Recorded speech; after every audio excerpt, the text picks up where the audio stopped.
Hello, I'm Dr. Monty Hayes. Here is a lesson for Kirkwood's Technical Writing and Reading course. Today we're going to talk about the CRAAPtest test. Okay, we're reading critically.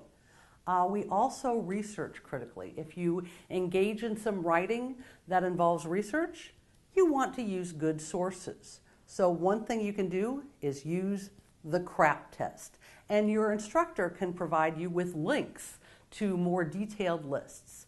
But CRAAP, for our purposes, is spelled C-R-A-A-P, and it stands for currency. Is the material recent? When it comes to things concerning, for example, diet, and whether certain foods or food additives are good for people, there might be older reports which have been debunked. So is the information current? Depending on your project, it might be okay to have historical documents. What did people think about schooling in the 1950s? For that, you would want perhaps an older primary source. But currency is something to think about, and think about your purposes for research and writing. Next is relevance. Is the source relevant to the issue at hand?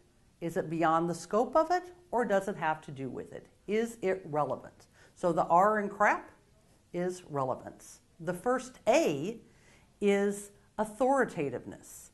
Is the source authoritative? Does the author or organization have background knowledge, credentials, the authority to put forth a message that you can trust? Accuracy is the evidence, as far as you can tell, and this is why you want to look at accounting for methodology, is the evidence ethically gathered and ethically conveyed? Are people cherry-picking samples, or is the information accurate?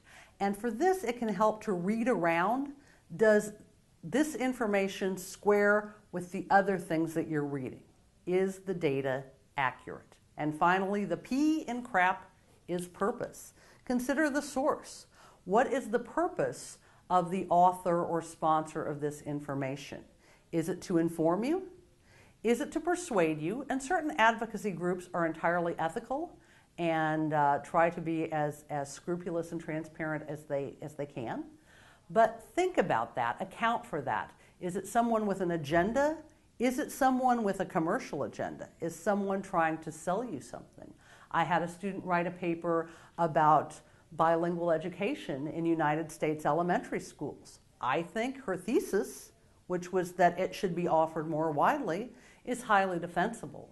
But she didn't want to use as a source an organization, a corporation selling elementary school Spanish curriculum, because they're not a reliable source. They have a purpose to make money. So CRAAP, currency, relevance, authoritativeness, accuracy, and purpose.